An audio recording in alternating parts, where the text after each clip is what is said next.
the recent outbreak of COVID-19 has exposed both the strength and limitation of these economies and society. No doubt that novel coronavirus disease COVID-19 was declared as pandemic by WHO as global level and local level in many countries, and this pandemic has significant impact on several sectors. The pandemic has macroeconomic impact. It affects macroeconomic stability and growth. Likewise, it may have affected the macroeconomic policy such as fiscal and monetary policy. Thus, today we will talk one of the countries that affected as well, which is Thailand. Thailand is a country in Southeast Asia where its borders extend to Cambodia, Laos, Myanmar and Malaysia. Owing to its close proximity to major markets such as China and India, the country has gained popularity with foreign investors who aim to capitalize on the region's growing markets. Let's have a look at their populations. As of 2023, Thailand's total population reached approximately 71.8 million, and it's estimated that the population of the Bangkok metropolitan area in Thailand will be approximately 11.07 million in 2023. Thailand's GDP in 2022 amounted to $495.34 billion US dollars. As of 2022, the three main sectors that contributed to the country's economy is services, industry, and agriculture. In 2019, Thailand's inflation rate was 0.71 with monthly increases of 0.03% and yearly increases of 0.49% in December. The New Year's holiday and tourism contributed to the rise. In 2020, the economy experienced deflation due to lockdown measures and reduced demand. In 2021, the inflation rate increased by 2.08% to 1.23% with predicted 1% increase due to low personal spending and visitor arrivals. The current account deficit grew to 1.9% of GDP. In 2022, the inflation rate reached 6.1%, the second highest since 1988. The Bank of Thailand is monitoring Ukraine's situation, predicting rising global energy prices due to Russia and Ukraine's gas and commodity output. Okay, next we move to the effects of COVID-19 outbreak on inflation in Thailand. The pandemic has affected the country in terms of their economy, individual and society itself.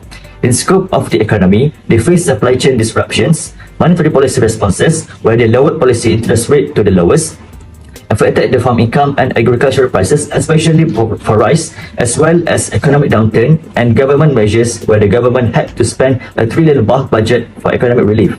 In scope of the individuals, the household incomes reduced due to revenue losses by businesses and households that eventually caused a contraction in private consumption.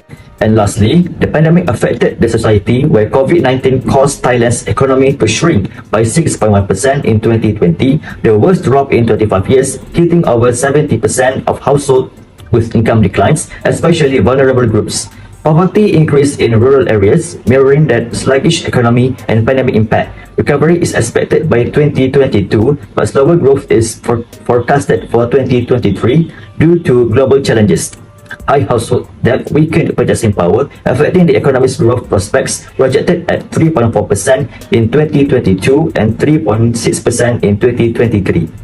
In the third quarter of this year, the GDP grew by 4.5% thanks to both the return of international tourists and rising private consumption. Despite an increase in tourism revenue, in the third quarter of 2022, Thailand's current account deficit, which stands at a high 5.7%, remained high because of the country's structure as a net oil importer and its good trade balance, which deteriorates in accordance with economic cycle. The second half is probably when the economic recovery will really take hold. By Q4 2022, output should return to its pre-pandemic level, bolstered by robust consumption and enhanced tourism brought on by the increased earning and better employment. According to World Bank projection, the GDP will grow by 4.3% in 2023 and 2.9% in 2022. To aid in the recovery of the economy and relieve the burden of rising living expenses, the government is still pursuing aggressive fiscal policy to support economic recovery to alleviate pressure from rising living costs. Due to less COVID-19 mitigation initiatives, government spending as a whole fell to 23.4% of GDP in 2022. In the first half of 2023, general inflation is predicted to be higher than the Bank of Thailand's target range. In fiscal year 2022, public debt is predicted to reach its highest point at 60.7% of GDP. One useful instrument for lowering inequality and poverty is fiscal policy. It is evident from the fact that Thailand has implemented social assistance programs to mitigate the effects of COVID-19. which have assisted in making up for lost wages and reducing the country's growing poverty issue. If there is no such measure, poverty could reach 8.1% in 2021, 27% above forecast levels, while inequality could be more than 40% higher than current levels. However, Thailand's social spending remains low when compared to international standards. The same is true for collecting tax revenue. One of the two main ways that government authority in the market economy regularly affect the rate and the direction of overall economic activity is through monetary policy, the other being fiscal policy. This is significant because it affects not only the level of aggregate output and employment but also the general rate which price rise or fall. Central banks have a monopoly on the supply of their own liabilities, which banks need to create the money and credit needed for daily economic transactions, either legally require reserve or as balance for settling interbank claims. This gives central bank the power to implement monetary policy. In recent decades, significant advancement in monetary policy research and practice have focused on these following topics: whether to use a Rizal quantity or a short-term interest rate as central bank's primary operating tools, whether to use a measure of money as an intermediate target, whether to impose restriction on the central bank in regards to set of relatively simple policy rules, the appropriate level of political independence for a central bank, and whether to target inflation. The Bank of Thailand, BOT, has begun gradually monetary policy normalization. The BOT raised the policy rate for the first time since December 2018 by 25 basis points to 0.75%.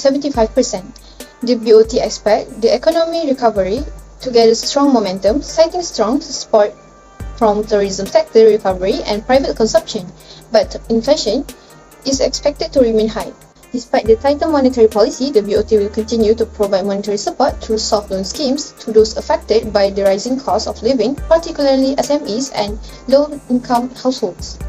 Further policy rate hikes are literally later this year as the real policy rate remains more negative than that of peers.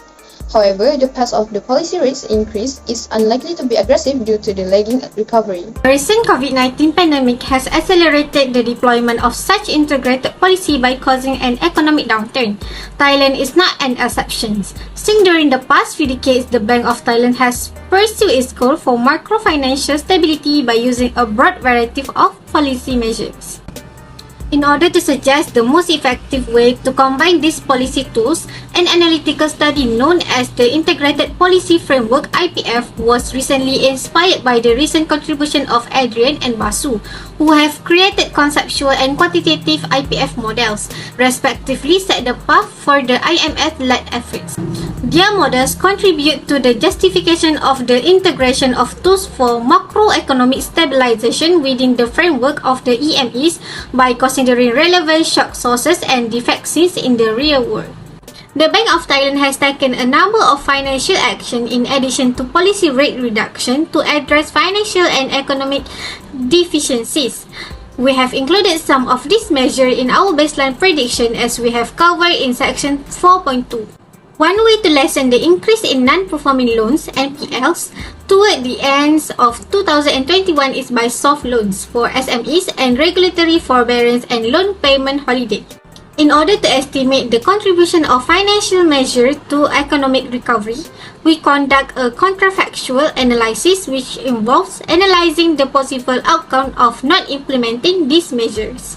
In Figure 9, the baseline scenario depicted in Figure 7 above is contrasted with the contrafactual case without both measures.